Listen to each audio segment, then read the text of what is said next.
the podium because we got some stuff written down. But we are Pegasis. I'm Yaina Peguero. I'm singer-songwriter for Pegasis. Sorry. I'm Marvelis Peguero. I'm a vocalist and songwriter for Pegasus. I am Rizzle Peguero. I am vocalist, songwriter, and pianist. I'm Matt Hillman. I'm a songwriter and guitar player. So as you can see, we're all songwriters in this group, and we'll learn a little bit more about that through our presentation. We don't have a PowerPoint, so you can just look at our faces. Yeah. Or you can look over here too. But if that's awkward for you, just look at the screen. So first, I want to ask, what's with the title that you see on your little program? Covers used to be originals. What does that mean? And this next question is not rhetorical. Does anyone know what a cover means, or to cover a song?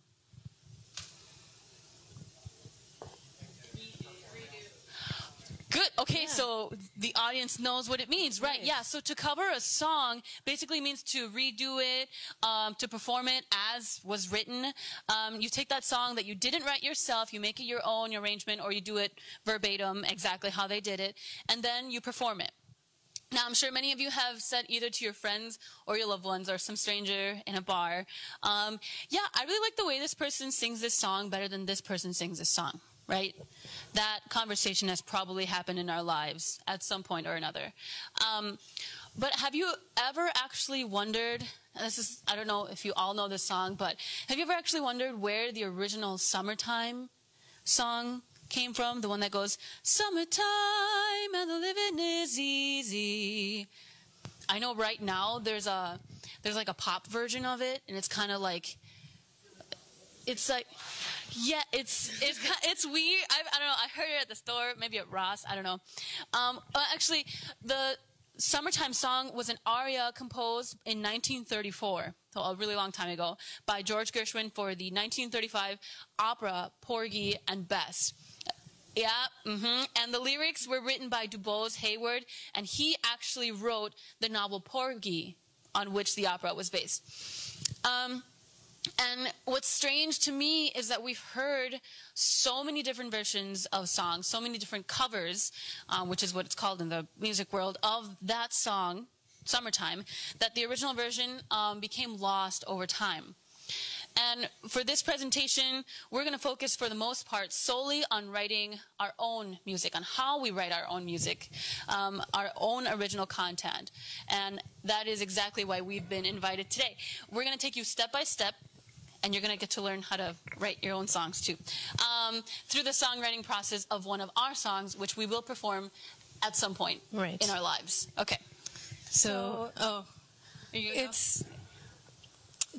Do you ever feel like you're like this, or like you feel something, right? And or you get an idea, or I don't know, you hear some kind of melody, and you're like, oh, this would sound really cool with some, I don't know, something else. Like that's how songwriting starts.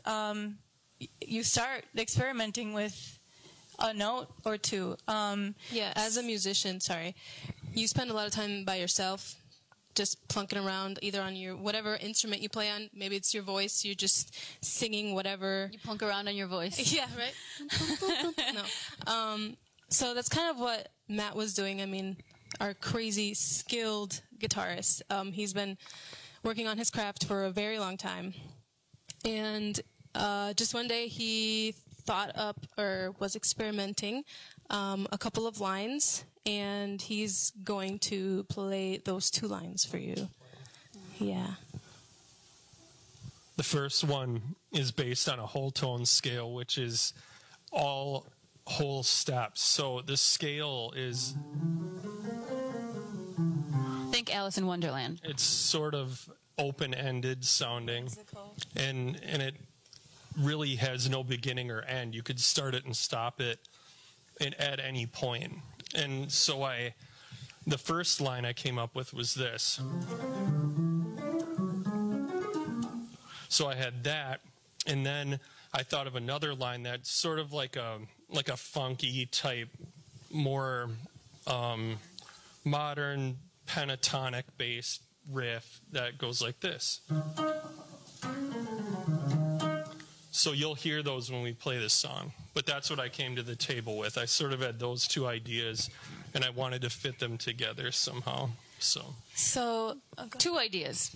That's it. So now we got to get two ideas into like a 4-minute, 3-minute song. Okay. Right. Yeah. And that's kind of how most songwriting sessions start. One of us brings a line or a lyric, you know, literally just like a line to a chorus or a line like this, and everybody just starts spitting out ideas of what could happen. So at this point, with what you just heard, can you play that again? So this would have been the intro. And then he showed us this, right? And at this point, there's not much to go on, which isn't necessarily a bad thing. It leaves a lot to the imagination when you can start from a blank page, like a completely blank page, because I've never even heard of a whole tone scale until Matt showed us that. So, what we learned. And so then these two lines were shown to us, and then Rizzle added the chorus, which sounds like this. Now that's a lot less busy than what you heard in the beginning, right? We got, which is kind of what she wanted. 2 chords. Yeah. Yeah. I felt that because it was so busy already in the beginning, because Matt likes to play super fast, and that's okay. It would be good to have a break in the chorus, something where you could just kind of lay back and chill a little bit. I showed that to the rest of the group, and everyone realized that it didn't really fit any of our lyric ideas that we had. So each of us has our memo pad on our phone, a couple notebooks at home, some notebook in our brain that doesn't really come out, and just a lot of stuff to write this. It's like it's one of those rubber band balls that you just keep adding rubber bands, and you got to take off rubber. It's actually a really good example. It's just too much. Anyways, so this is where the experimentation begins. We start off with the idea of actually singing the line. Oh my God! So we have to actually do this. Yeah. So we actually started out singing the line with Matt, and he's like, "Yeah, you guys, it would sound super cool." I'm gonna say just rad. Pause for a second. Rizzle and Matt's background is in jazz. They went to UWGB for jazz studies. In every single song that we have written together, or that they have written, that is like the background. So that whole tone came from that. And I don't really listen to, I mean, I do enjoy jazz, but I don't have as detailed, knowledge as they do. So when they brought this up and they were like, "Oh, can you guys, that would be a really cool intro if you could sing this."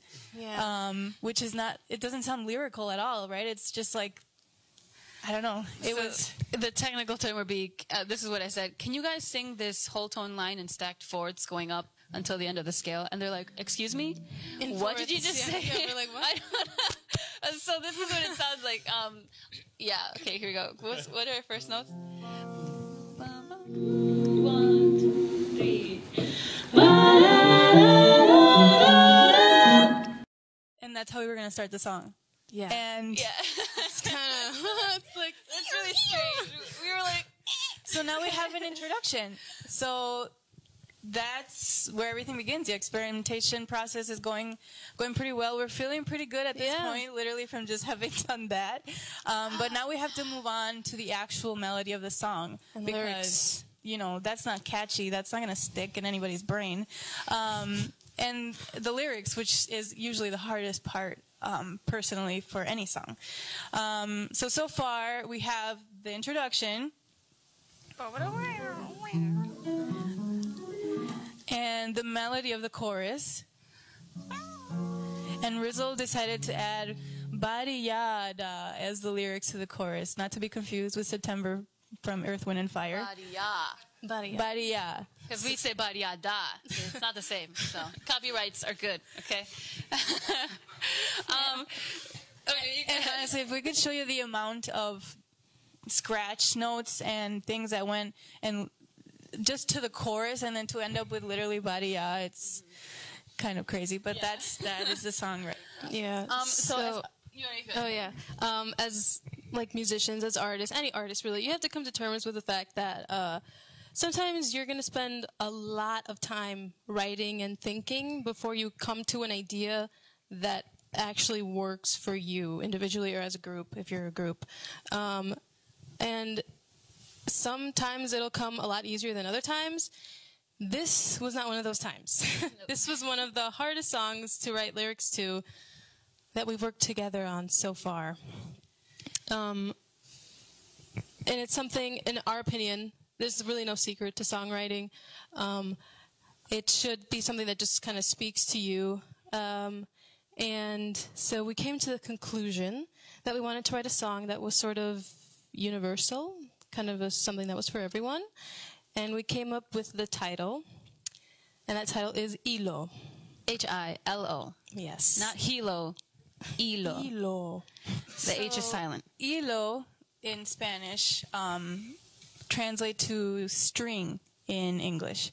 And this has several meanings in Spanish. You can use it several different ways. You could be watching like a series on Netflix and your mom is lost and can't follow. So you just tell her, you know, go ahead el hilo, like understand the plot. Like, like, can't you get it? Like, go ahead el hilo, right? So that's what you're basically saying, like get to the understanding of it. But you can also take the word to mean the string that connects all of us as humans. That's what we really wanted to be the essence of this song. It's like a string on a guitar. When you strum it, you can feel the energy on either end of the guitar. In that same way, we just wanted to be able to make people feel the rhythm and the energy of everything around you. Because the things that we do or say have a profound effect on our lives and everybody around us. With our Hispanic culture and background, and we were born in the Dominican Republic, in mind, we chose to pay homage to our roots with Hilo. Not only did we fuse funk, which is Matt and our world, with salsa, but we also did something unconventional, which is to fuse two languages in one song together. And it's a little bit different than the song that Justin Bieber sings. Just a little bit. The salsa part, which is weird to imagine without the percussion instruments that we don't have, starts abruptly in the middle of the song, which we kind of took to mirror our experience as immigrants coming to the United States. It was kind of like a culture shock for us. Things were done very differently here, very differently. Our parents took a huge step, throwing themselves onto a world where they did not speak the language, and the life was, like I said, different from what they knew. And somehow they were able to adapt, they were able to make it work, and we had the chance to grow up around diversity and a celebration of differences, and that should honestly be our human experience as well. Now, we've given the song enough preface, so we should probably say the lyrics and then sing it to you. Yeah. Right.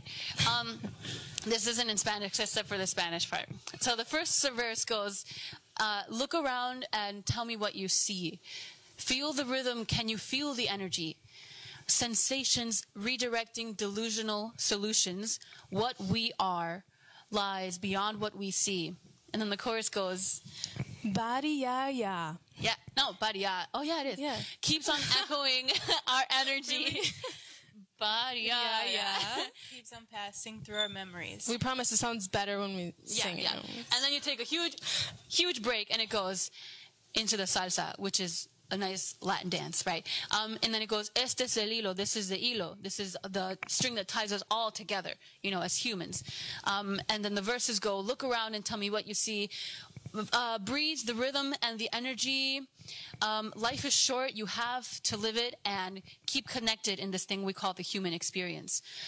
With that preface in mind, now we kind of know, you know, songwriting takes a while. It doesn't just start, right? We're going to show you the end of our project, and our project took, oh my God, December, January, February, March, 3 months. 3 months to complete one song. Yeah, and it's not always that way. Some songs, which some of the ones that you heard earlier today, they were written literally in like a couple minutes. Some took a week, but this is one of our hardest songs, which is why we wanted to present, and really very special song to us. To be able to, from this point on, really what we want to focus on is just put our culture and our world and everything that we grew up listening to into all of our songs, because music, it just changes. Music is always changing. And I mean, the things that we're hearing today, everything always gets recycled. And fusing all these genres and being able to create something like this is just really important to us. So this is the end product of everything that we just talked about. And you can rate it 0 to 100. Preferably 100. Okay. You're good.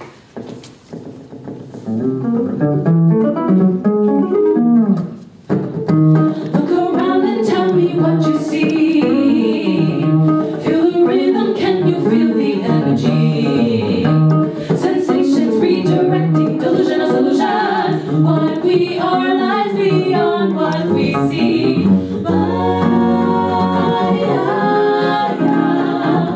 Keeps on echoing our energy.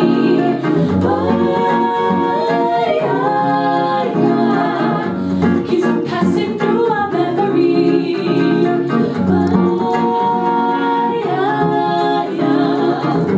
Keeps on echoing our energy.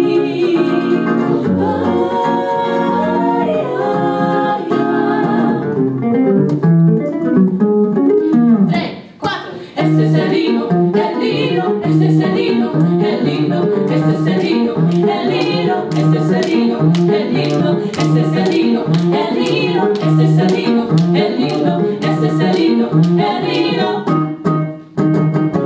Míraselo y dime lo que ves. Respira el ritmo y la energía y lo corre. La vida es corta y hay que vivirla. Este es el hilo, el hilo. Este es el hilo, el hilo. Este es el hilo, el hilo. Este es el hilo, el hilo. Este es el hilo, el hilo. Este es el hilo, el hilo. Este es el hilo, el hilo. Este es el hilo, el hilo. Look around and tell me what you see. Feel the rhythm, can you feel the energy? Sensations redirecting, delusional solutions. What we are lies beyond what we see.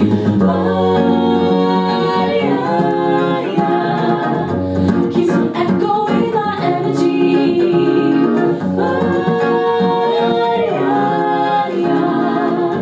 Keeps on passing through our memory.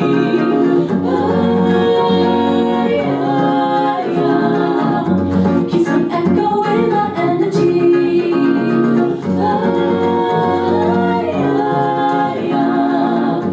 Keeps on passing through our memory. This is a drum break. Este es el hilo.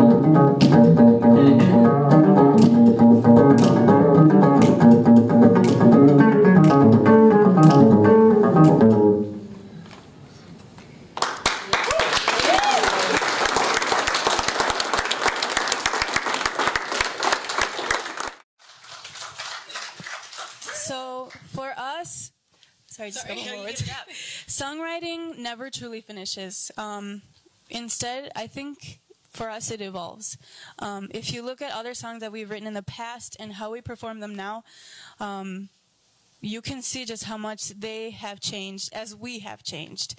The more you perform a song, the more it can morph and change over time. The more you work on your skill, the more you expand your mind to other genres and other artists and other types of music and beats, the more that your songs are going to continue to change. And I think that in essence is what it means to be human, is experiencing life, experiencing all kinds of cultures, and to accept things that we can't change, and just be courageous to change the things that we can, and just learn that we're all human. So thank you everybody for listening.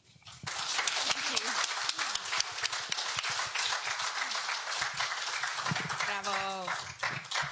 All right, we got time for 2 questions, and then we can follow up with Pegasus following all the presentations. So who's got a burning question, or just wants to give the love? I know they're all feeling love. Okay, so in tying this back into culture, because y'all are presenting a part of the culture-themed steam engine, some of the things that I heard y'all say kind of spoke to the things I heard Sawa say.